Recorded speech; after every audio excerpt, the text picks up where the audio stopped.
বন্ধু good morning. তো সকাল সকাল চলে এসেছি, যে সানডে। তো ছেলেকে মাঠে পাঠিয়ে দিয়েছি, আমি পরে যাব। দেখো মাছ নিয়েছি, এদিকে মাছ হবে পাতলা করে ডাটা পটল দিয়ে ঝোল। তো আবার একটা ভিডিও নিয়ে চলে এসেছি, ব্লগ নিয়ে। তো চলো রান্নাটা রেডি করা যাক। তো কড়া তো গরম হয়ে গেছে, কড়াতে তেল দিয়ে দিলাম বন্ধুরা। তো বন্ধু দেখো তেল কিন্তু সুন্দরভাবে গরম হয়ে গেছে, আর আমি এদিকে মাছগুলো ভেজে নেব।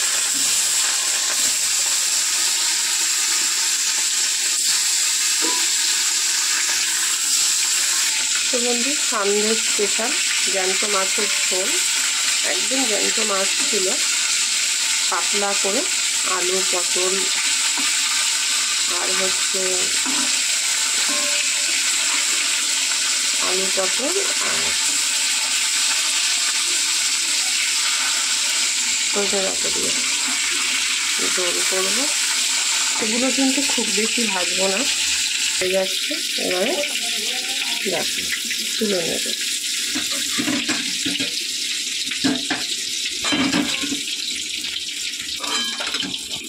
দেখতেই পাচ্ছ মাছগুলো মোটামুটি ভেজে নিয়েছি। মাছের ডিমও পেয়েছিলাম, যেহেতু কালকে গোটা মাছ কিনেছি। তো দেখো তোমার দাদাভাই এই মাছের ঝোলের মধ্যে ডিম দিলে ভালোবাসে, তাই বেশি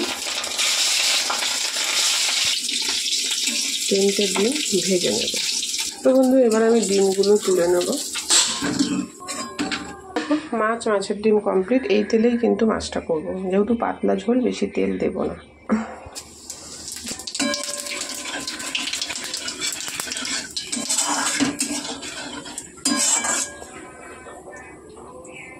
এবারে কেটে রাখা সবজিগুলো দিয়ে দেবো।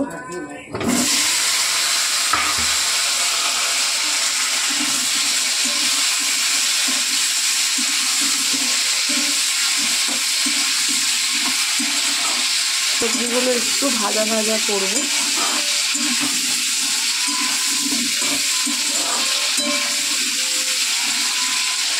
তো বন্ধু দেখো মোটামুটি কিন্তু আলু পটল সবজি ভাজা হয়ে গেছে। এবার আমি এখানে একে একে মশলা দেবো। আদা বাটা, কাঁচা লঙ্কা বাটা,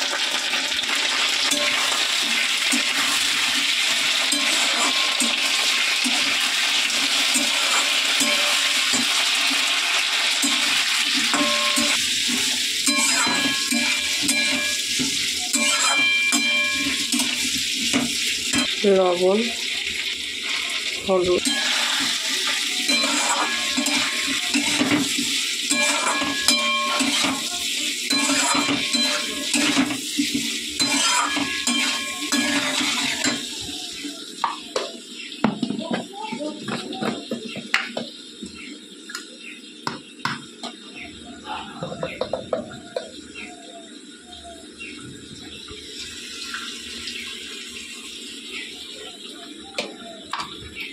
জিরের গুঁড়ো কমপ্লিট। এই গরমে এরকম পাতলা ঝোল কিন্তু খুবই ভালো। তো এটা একটু কষে, সামান্য একটু জল দেবো।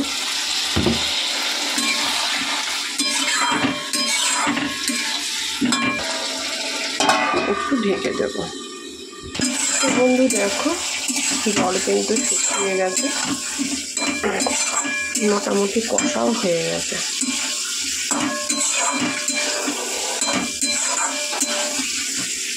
মাছ কিন্তু ভালো করে একদম কেটে ধুয়ে নিয়েছি, শুধু কাটা বাকি, আঁশ মাছ ছাড়িয়ে একদম পরিষ্কার করে নিয়েছি, বাড়ি থেকে নিলাম।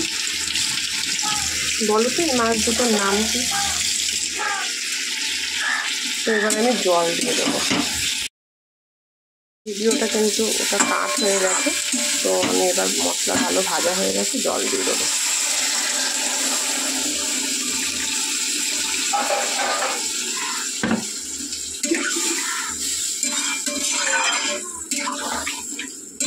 বুঝতেই পারছি, জল দিয়ে দিলাম।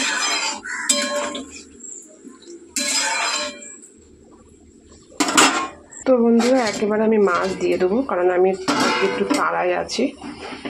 এখনও মাছ দিলে হবে, ঝোল ফুটলেও দিলে হয়। তো আমি একবারেই দিলাম, যে হতে থাকুক, আমি অন্য কাজ করব।